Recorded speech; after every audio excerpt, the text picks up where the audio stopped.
باللہ من الشیطان اللعین الرجیم بسم اللہ الرحمن الرحیم رب اشرح لی صدری ویسر لی امری واحلل عقدۃ من لسانی یفقہوا قولی۔ ناظرین محترم السلام علیکم ورحمۃ اللہ وبرکاتہ۔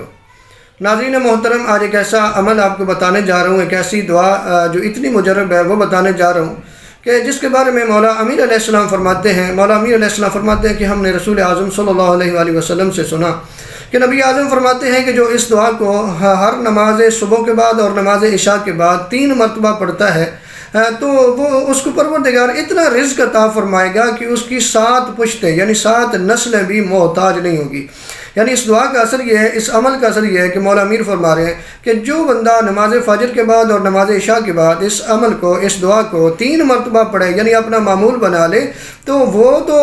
غریب نہیں ہوگا، اس کو تو رزق حلال وسیم ملے گا، لیکن اس کی 7 پشتیں بھی جو ہیں وہ غریب نہیں ہوں گی، محتاج نہیں ہوں گی۔ وہ دعا کچھ اس طرح سے ہے جو آپ کے سامنے اسکرین پہ آپ کو نظر آ رہی ہے، وہ آپ نے اس طریقے سے پڑھنی ہے۔ نماز فجر اور نماز عشاء کے بعد 3 مرتبہ آپ نے پڑھنی ہے۔ اس طریقے سے پڑھیں گے، یا اللہ یا اللہ یا اللہ،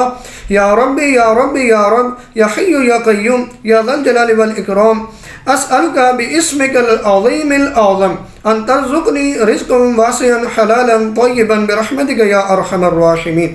یہ دعا ہے جو بہت ہی مختصر سی دعا ہے کہ یہ آپ نماز فجر کے بعد اور نماز عشاء کے بعد 3 مرتبہ پڑھیں گے تو مولا امیر علیہ السلام فرماتے ہیں کہ رسول اعظم صلی اللہ علیہ وسلم نے فرمایا کہ پروردگار آپ کے رزق حلال وسیع عنایت فرمائے گا، بلکہ 7 پشتیں بھی غریب نہیں ہوگی، محتاج نہیں ہوگی۔